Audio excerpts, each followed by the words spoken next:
By the 1960s, gangster and drug kingpin Frank Lucas had constructed an international drug ring that spanned from New York to Southeast Asia. Born September 9, 1930, in La Grange, North Carolina, Frank Lucas moved to Harlem in 1946, where he entered the world of street crime. By the 1960s, he had constructed an international drug empire that spanned from New York to Southeast Asia. Killings, extortion, and bribery were his modus operandi. Lucas had millions in cash and property in several cities when he was busted in 1975. Born September 9, 1930, in La Grange, North Carolina, Frank Lucas was a country boy who grew up in Greensboro, North Carolina. As with many larger-than-life personalities, the biography of Frank Lucas is shrouded in fact, mystery, and myth, much of which has been perpetuated by Lucas himself. Lucas grew up in rural North Carolina during the depths of the Great Depression. Many Americans in the rural South were poor at this time, but most African Americans suffered the deepest poverty. Lucas spent much of his early youth looking after his younger siblings and getting into trouble. He has claimed that the one incident that sparked his life of crime was witnessing the murder of his cousin. He was only 6 years old when 5 members of the Ku Klux Klan, shrouded in sheets and hoods, showed up one night at the shack where he was living. The men killed Lucas' 13-year-old cousin on the spot, claiming he had looked at a white woman in a flirtatious way. But, like much of the folklore surrounding Frank Lucas, investigators have never uncovered evidence to support his claim. As the oldest boy in the family, Lucas had to find ways for the family to survive. With the Depression raging on, it was difficult to obtain and hold a job, so he resorted to stealing food. Later, as he got older and stronger, he found some success mugging intoxicated customers outside the local tavern. In his later teen years, he got a job working as a truck driver for a pipe company until he was caught in the act of sleeping with the boss' daughter. In the ensuing fight, Lucas hit the father on the head with a pipe, knocking him out cold. He then stole $400 from the company till and set the establishment on fire. Fearing he would be arrested and jailed for much of his life, his mother pleaded with him to flee to New York. Lucas arrived in Harlem in the summer of 1946. People told him to be smart and get a decent job as an elevator operator or doorman at a hotel. But Lucas saw how real money was made on the streets, through illegal gambling and drugs. With each ensuing crime, he became more bold and ruthless. He first robbed a local bar at gunpoint. Then he stole a tray of diamonds from a jewelry store, breaking a guard's jaw with a slug from his brass knuckles. Feeling confident, he brazenly broke into a high-stakes crap game at a local club and robbed all the players. Then, in the summer of 1966, on a crowded sidewalk, Lucas shot a local thug who reneged on a dope deal. His efforts caught the eye of Ellsworth "Bumpy" Johnson, a longtime Harlem gangster who controlled gambling and extortion operations.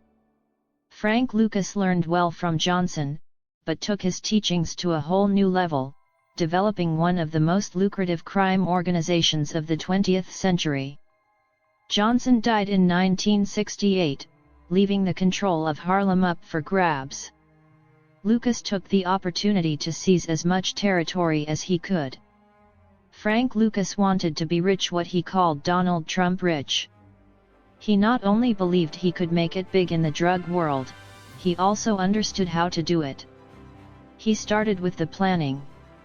He called it backtracking. He would hole himself up in a hotel room, away from any distractions, for a month or 2 at a time. He would look back on all his past experiences and what he'd learned. Then he'd look forward to the future, including every possible detail and the detail of the details, making sure he mentally walked through every step of the operation.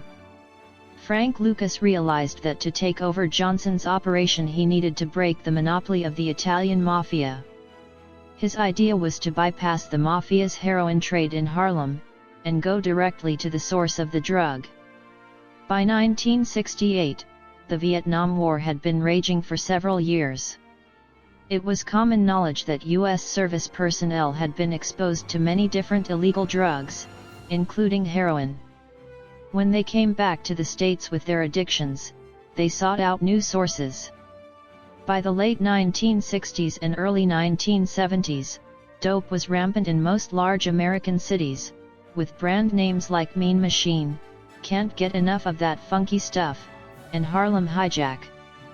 Lucas knew he could meet this demand and make a hefty profit if he could get the drugs directly from the source. He decided to travel to Southeast Asia. Frank Lucas had what is called an expectation of invincibility. He really thought nothing of getting on a plane by himself and traveling halfway around the world to Thailand. He knew little about the country, and didn't speak the language.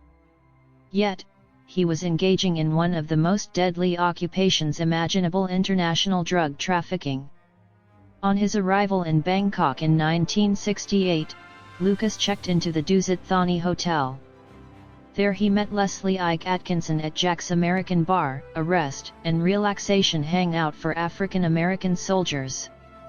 Atkinson ran the bar and was well connected with many U.S. Army soldiers in Southeast Asia, often supplying them with drugs on demand.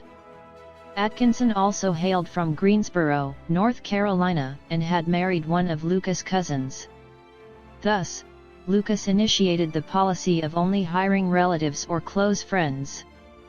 Atkinson agreed to supply Lucas with the heroin, but Lucas wanted to see the operations for himself. The two men traveled for nearly 2 weeks through the jungles of Thailand until they located Atkinson's main connection and business partner, a Chinese Thai gentleman named Luechi Rubiwat. Rubiwat, also known by the code name 007, controlled several hundred acres of poppy fields in the Golden Triangle, a dense jungle area on the borders of Thailand, Burma, and Laos. Next to the poppy fields were caves bored into the mountains, where the poppies were then processed into heroin. On Lucas' first trip, he bought 132 kilos of high-quality heroin for $4,200 per unit. In Harlem he would have paid $50,000 for a kilo from the mafia. Lucas and Atkinson created an army inside the army of draftees and enlisted men in order to set up the international distribution system. Key military personnel had to be bought into the system, including high-ranking officers, both American and South Vietnamese. Lucas used a combination of charm and pricey bribes to recruit his team. As he did with nearly all parts of his enterprise, Lucas would oversee the operations personally in Southeast Asia, sometimes disguising himself as an army officer. The plan was to send shipments of heroin on military planes to military bases on the eastern seaboard. From there, the packages would be sent to accomplices who unpacked the heroin and prepared it for sale. Hyperbole suggests that much of the dope was stuffed into the coffins of dead servicemen, or even stuffed into the cadavers. Lucas testified that he recruited a North Carolina carpenter and flew him to Bangkok to build over 24 government-issued coffins with false bottoms, big enough to load in 6 to 8 kilos of heroin. But it has been reported that Atkinson only packed the smuggled heroin in furniture. In setting up his organization back in the States, Frank Lucas combined toughness with intelligence, being very careful to make sure every detail was covered. He contracted only trusted relatives and close friends from North Carolina, people like Leslie Atkinson. He believed they were less likely to steal from him and be tempted by the vices of the city. He recruited his 5 younger brothers, and moved them to New York. In the city, they became known as the Country Boys, and they controlled the territory on 116th Street between 7th and 8th Avenues in Harlem. Lucas approached marketing his product like any entrepreneur by offering value for the right price. Because he was getting nearly pure heroin directly from the source, he was able to cut the drug at a higher level, usually between 10 and 12%, when most street heroin was only about 5 to 6%. Lucas hired several young women to mix the imported heroin with mannite and quinine. To prevent theft, these women wore nothing but plastic gloves. To protect his investment, Lucas inflicted brutal violence against anyone who stood in his way, inflicting fear in adversaries and inspiring respect from friends and business partners. Just as Lucas had planned, the money came pouring in. He often bragged that he was making $1 million a day. There often wasn't enough space to hide the cash, so he would launder the money, personally driving large bags of bills to a bank in the Bronx where the bankers would count it and exchange it for legitimate bills. Bank executives would later plead guilty to 200 misdemeanor violations of the Bank Secrecy Act. At the height of his career, he had over $52 million in various Cayman Island banks and 1,000 kilograms of heroin on hand worth $300,000 a kilo. To hide the exchanged money, Lucas bought into legitimate businesses such as a string of dry cleaners and gas stations in the hopes of avoiding detection. He also owned office buildings in Detroit, apartments in Los Angeles, Miami, and Puerto Rico, and a several thousand-acre ranch called Paradise Valley in North Carolina where he had 300 head of Black Angus cattle and prize-breeding bulls. Lucas also made the rounds in New York's celebrity circuit. He would often be seen at several of the hottest nightclubs in Manhattan, hobnobbing with famous athletes like Joe Louis and Muhammad Ali and entertainers like James Brown, Berry Gordy, and Diana Ross. Lucas was slated to be in a Hollywood gangster movie entitled The Ripoff, set in the streets of New York City. He contributed nearly $100,000 into the movie, and lent the production several of his exotic automobiles. However, the movie was never finished. He spent money freely, once buying a couple of 140,000 Van Cleef bracelets for both him and his wife, Julie. She bought him a 50,000 chinchilla coat and 10,000 hat to match. However, most times Lucas preferred to dress very casually, so as to not attract attention to himself. Lucas' mentor was Harlem gangster Ellsworth Bumpy Johnson. There is some disagreement over how close Lucas was to Johnson. Lucas claims Johnson took him under his wing, and eventually became Bumpy's right-hand man. Others close to Johnson, including his widow, Mamie, testify that Johnson distrusted Lucas and never made him more than a flunky. Just as Frank Lucas wouldn't have been successful obtaining and transporting the heroin from Southeast Asia without the support of corrupt military personnel, so too would he have been unable to sell the stuff on the streets of Harlem without dishonest cops. During the 1960s and 1970s, the New York Police Department's Special Investigations Unit SU was hopelessly corrupt. It had citywide jurisdiction and nearly unlimited authority. The unit had developed a cowboy-like mentality, breaking in and conducting warrantless searches of suspected drug dealers, creating illegal phone taps, using bribery, and controlling addicted informants with confiscated heroin. Several of the officers were on the take with local drug dealers to look the other way. At one point, Frank Lucas was caught by the head of the SU, Bob Lucy, with several kilograms of heroin and cocaine in the trunk of his car. According to Lucas, he was taken to the police station, where he had to negotiate his release with an offer of $30,000 and 2 keys of heroin. This was a common practice, and made many New York police officers participants in the crimes they were supposed to be stopping. In time, the police corruption made national news, and the Justice Department wanted it stopped. In 1971, officials in Essex County, New Jersey, formed an investigative narcotics unit called the Special Narcotics Task Force SNTF, headed by then Assistant Prosecutor Richard Ritchie Roberts. Serving as a detective in Essex County since 1963, Roberts was a former U.S. Marine and recent law school graduate from Seton Hall University. He was very street smart, and was known as a cop who did what he had to do to get the job done. Unlike some of his counterparts in the New York Police Department, Roberts was incorruptible. On January 28, 1975, after a lengthy investigation by the SNTF, a DEA strike force staged a surprise raid on Frank Lucas' house in the upscale neighborhood of Teaneck, New Jersey. In a panic, Lucas' wife, Julie, threw several suitcases stuffed with cash out the window. All total, $584,000 was recovered, what Lucas referred to as street money. Also found were keys to several Cayman Islands safe deposit boxes, property deeds, and a ticket to a United Nations ball, compliments of the ambassador of Honduras. In short order, 10 individuals were arrested, but none of them was Frank Lucas. As yet, there was no direct evidence tying Lucas to the drug operation. Then came a break.